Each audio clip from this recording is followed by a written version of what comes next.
Hi, Body of Messiah. We're back again for another lesson in the series LFA, which represents Lawless Fallen Angels. And this is lesson 3. In lesson number 1, we covered the fallen angels, who are also known as the Watchers. Um, and that was to cover the scenarios that we're seeing now, where people believe they're beginning to see the signs in the heavens or in the skies, and also in present day atmosphere where they're seeing the manifestations of Nephilim. So, in that first lesson, we covered the fathers of the Nephilims, which were fallen angels. In lesson 2, we specifically covered all the attributes that are associated with the Nephilim.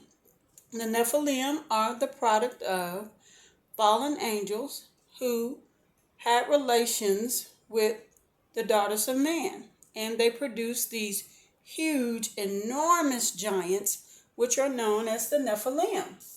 So, for lesson 3, we're going to cover exactly what the Nephilim represent today and of times after the flood. Not all of the Nephilim, according to some of the scriptures that we read in the book of Jasher and Enoch, were completely destroyed during the flood. Because the watchers, in their evil ways, they caused all the works of man to become more and more evil and reprobate, and their children were extremely hedonistic. They were enormous, Titan-like, huge, enormous giants that reached 2 miles tall. Okay, and they began to consume all of the hands, the works of man's hands, and they began to do all types of evil practices, so much so against animals and nature that the earth petitioned the heavens, the Most High God. So Adonai decided that he would send a flood to wipe out most of the evil on the earth, which included many of these enormous Nephilims. Now, because the Nephilims were a product of immortal fallen angels and human mortal women, their spirit did not go to the place where a human spirit would go after a person dies in the resting place, nor like the angels who were immortal. One of the punishments is that the Nephilims, when they died, they became what is known as evil spirits. Now, if you have a copy of the Book of Enoch or can find an electronic copy, you can turn to Enoch chapter 5, verse 28 through 30, and Enoch chapter 15, verses 8 through 9, and verse 11. Repeatedly, our Most High is showing Enoch, and Enoch is revealing that that's what evil spirits represents today. And they will reside on the earth continuously throughout time until the day of their final judgment and destruction, when our Messiah returns. So they know this. The watchers, their dads, know this. But what we're going to cover today is the fact that the Nephilim are evil spirits, and we're going to talk about the attributes, the nature, what that entails, evil spirits. Okay? So let's read here. We're going to cover two of the verses that we're talking about. One from chapter 15, verse 11, and Enoch chapter 5, verse 30. In Enoch chapter 15, verse 11, it says, "And the spirit of the giant who cast themselves upon the clouds will be destroyed and fall, and will battle and cause destruction on the earth and do evil. They will take no food, nor will they become thirsty, and they will be invisible." Okay? Now, you may say in your mind that this conflicts what some people feel are manifestations of Nephilim today. Possibly so. Okay? Um, we covered a video in Surgical Bible Studies called um, Beware, Do Not Fall for basically the Satan's Lying Wonders. Now, we covered mostly from the aspect of lying wonders from Satan, how Hollywood projects images of these demonic spirits and evil spirits to spook and scare people, and also to gain their mentality, to make them believe also in their heart and think that evil overruns good and overtakes good. And that's not the case. So, in what is believed to have been seen in Miami and different places, is possibly a manifestation of what evil is doing today to try and literally project uh, fear and cause fear by a projection of these evil spirits. Okay? A manifestation of them. Now, we've seen this when it comes to the lying wonders of Satan, when it comes to Hollywood. And in the latter days, because of so much evil is increasing, along with the knowledge that's increasing, it's a possibility that these particular evil spirits are working through man to try and project a manifestation of themselves, to cause man to crumble, scatter, and not focus on the wondrous things of the Most High and the gifts that He has anointed His children in order to fight against these evil spirits. Okay? That's one belief that we have here in Sajiko Bible Studies. In order for the lawless one that is mentioned in Scripture to come before people and reveal himself, itself, and to try and push this mark of the beast, I believe there is going to be an attempt of a huge deception, for people to fall for something that is going to deceive them out of fear once again, just like we went through the turmoil of the COVID situation. Sorry about that, body Messiah. Now, keep in mind that during this great deception, we don't know how it's going to manifest, but there is going to be a great deception, and we are living in the latter days. So that's possibly what we're probably seeing now, the beginnings of. People are going to react out of fear, and they're going to think they're making the best choice possible. But those of us who follows the entire truth of Adonai's word, we're not going to be caught unawares. We're going to know what it means when people are going to suggest that we be implanted with something to keep track of our every move, and or prevents us from buying or selling. Okay? So we're going to understand that we in the body of Messiah. But there's going to be some type of deception that's going to happen. And to me, Tasha, I do not believe it's out of the imagination of the realm of a deception coming, be a way of the manifestation of these evil spirits or the dead Nephilim.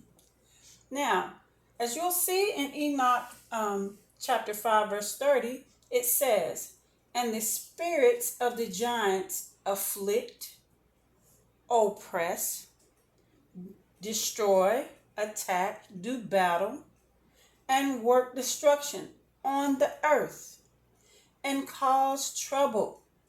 They take no food, but nevertheless hunger and thirst, and cause offenses." All right? Now look at how much that entails, the grief, the misery. All right? They constantly afflict and oppress and destroy. They attack and do battle, work destruction on the earth, cause trouble. They take no food, but they thirst and they hunger. And they continuously cause offenses. This part of them never taking food, but they thirst and hunger. Think about when the Nephilim were alive in so-called somewhat flesh. They consumed everything. They caved into every negative desire that they had and projected that throughout the earth. So it's no surprise that once they are embodied in the spirit as an evil spirit after their death, the mentality is still the same. They're miserable, right? And want to take as many down with them as possible. just like they did when they were alive, you know, before they died and became evil spirits. Notice the nature of constantly afflicting, working destruction, attacking, causing offense, oppression. Okay?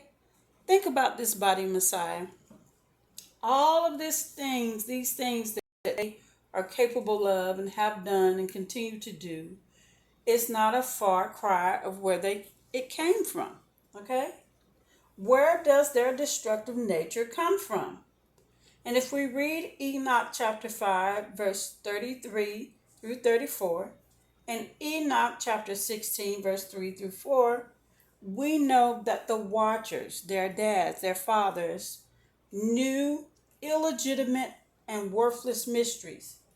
They taught men and women, and this is what increased the wickedness on the earth.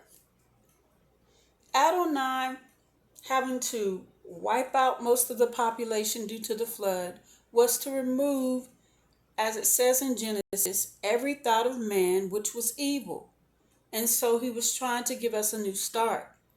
And so in that new start, it didn't mean all of the evil was wiped away. It means God has given us another chance and an opportunity. Now, Noah, it was seen that the descendants of Enoch, Methuselah, Lamech, Noah, there was a righteous branch that came down through because God saw righteousness in Noah. Of course, Enoch, he saw it because he didn't die a natural death. And so you got this consistent battle between good and evil. And God, through the flood, was giving mankind another chance. That does not mean that these evil spirits just disappeared. It's not the time of their ultimate destruction. So the battle continues on a spiritual level and also some physical.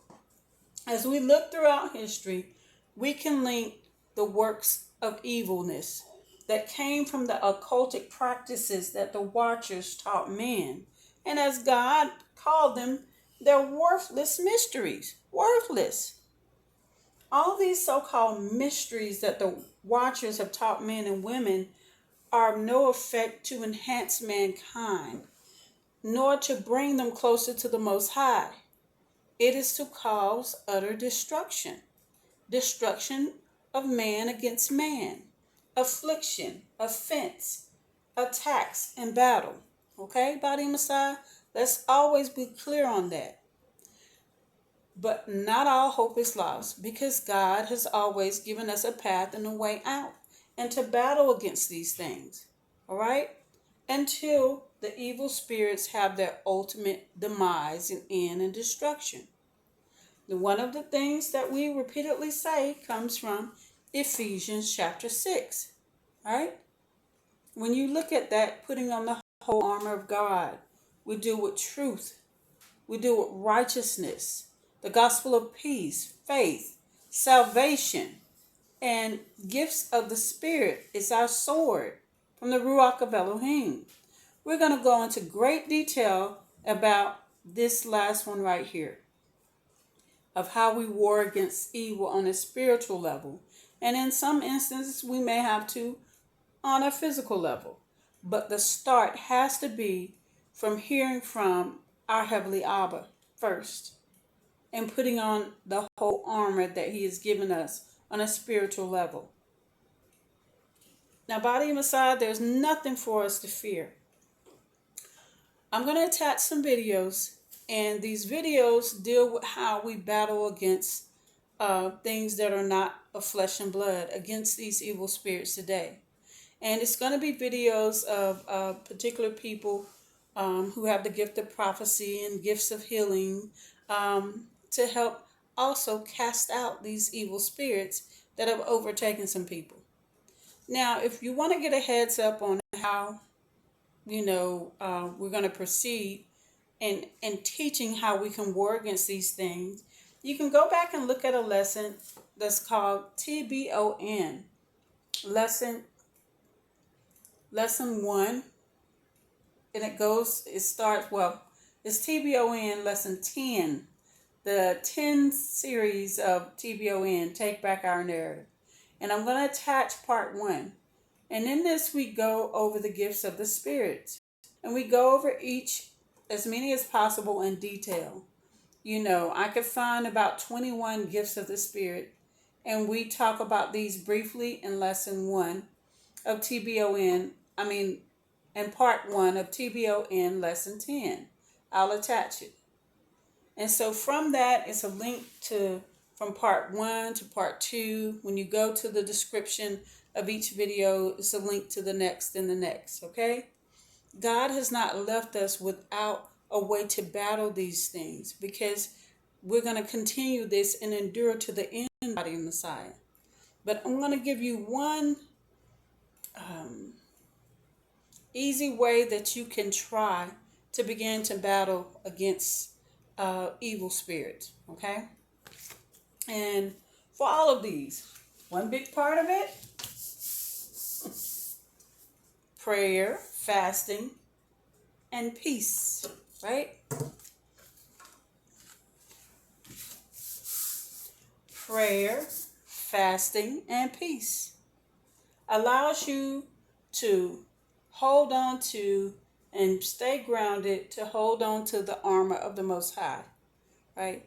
So when you see all the chaos these evil spirits can cause, one fertile ground that they seek to reside in is when people do not have peace.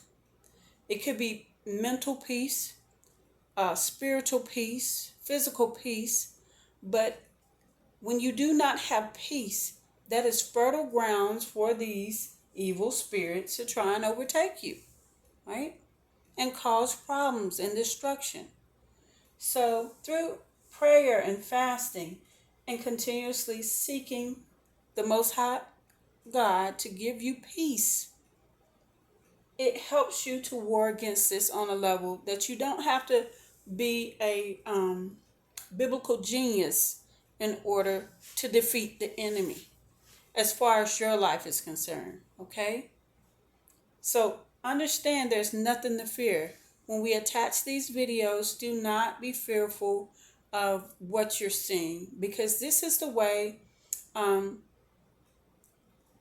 disciples presided, right?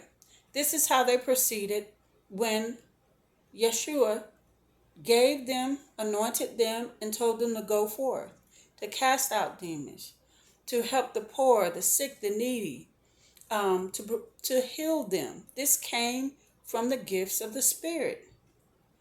Adonai Elohim gave that to us so we would war against it. And every action that you're going to see from these gentlemen that are in these videos is the way that the disciples proceeded, and even our Messiah. That is an expectation that we proceed in that way. And if there's any congregation, any group that tells you that that doesn't exist today, they are not working under the full banner and protection of the Most High. Okay? There's an expectation that God has anointed us, each of us would give those who follow Him and follow the standards of His Word. Okay? So we're about to end this lesson, Body Messiah, but before we do, I'd like to have a reading from Enoch chapter 94, because God is simply giving instructions to His children. Basically, you will see how there is a clear line between what's wicked and what's righteous, and how you proceed in righteousness. So hold on, Body Messiah. I don't know if you have a copy or an electronic copy of Enoch chapter 94, but we're going to have an excerpt read from that. And now I say to you, my children, love justice and walk in it, for the paths of justice are worthy that they may be accepted, and the paths of injustice are destroyed suddenly and cease. And to certain men of a future generation, the paths of justice and of death will be revealed, and they will retreat from them and will not follow them. And now I say to you, the just, do not walk in the wicked path and in violence, and not in the paths of death. Do not approach them, that ye be not destroyed. but love and choose for yourselves justice and a pleasing life, and walk in the paths of peace, that ye may live and have joy. And hold in the thoughts of your hearts, and let not my words be eradicated from your hearts. For I know that the sinners will deceive men to make wisdom wicked, and it will not find a place, and all kinds of temptations will not cease. Woe to those who build injustice and violence, and found deception, for they will be rooted out suddenly, and will have no peace. Woe to those who build houses in sin, for they will be rooted out from their foundation, and will fall by the sword. And they who acquire gold and silver will be destroyed by sudden judgment. Now, these scriptures are very eye-opening. It says in one section of it that to certain men of a future generation, the paths of violence and of death will be revealed, and they will retreat from them and will not follow them. That's a beautiful thing for this future generation.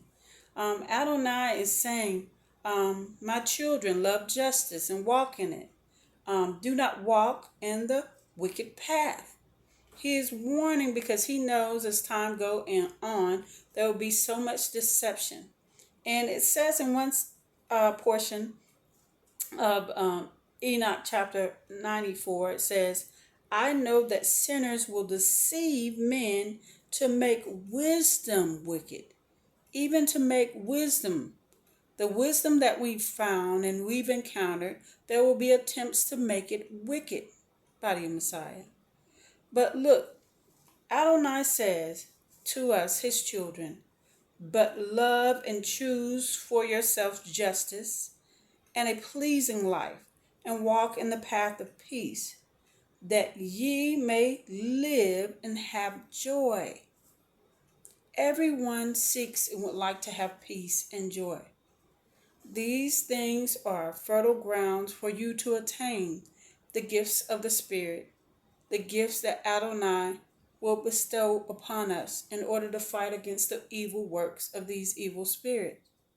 So we have to hold on to justice, righteousness, truth for all the days of our lives to the best of our capability. Okay? Now, over and over again, our Most High is always telling us to have peace and have peace. And we here at Surgical Bible Studies wish that upon all those who seek and desire to follow Adonai with their whole heart. We continuously say this over and over again, and we're going to end this lesson the same way. So that you will understand, peace is a huge portion of you being at well in your spirit, having a well spirit, okay? A spirit that is receptive to the gifts that Adonai, the gifts of the Spirit that he will place on you. So when you begin to watch these videos, please, I pray that you have peace. Do not be disturbed by it, because this may be new to a lot of people. Nowadays, when we see congregations and all of the services that congregations currently have, they don't speak of the gifts of the spirits. They don't speak of having people being delivered from these evil spirits. And that's a part of an end time kind of deception. Don't be angry at these congregations. You focus on you yourself, attaining and residing in peace and moving forward with righteousness. You yourself. And as long as you make sure you teach your household better, don't spend all your time trying to degrade or downgrade anybody or any congregation, okay? Adonai has an expectation of us as individuals, more so than anything. And then we can work together as a unit. But we need to move forward in peace. Well, on that note, body of Messiah, we're at the end of this lesson, and we're going to move on to lesson number 4 shortly. And as we always say to you, may Adonai Elohim cover and surround you, shield and protect you all, and envelop you all with his shalom peace. Goodbye.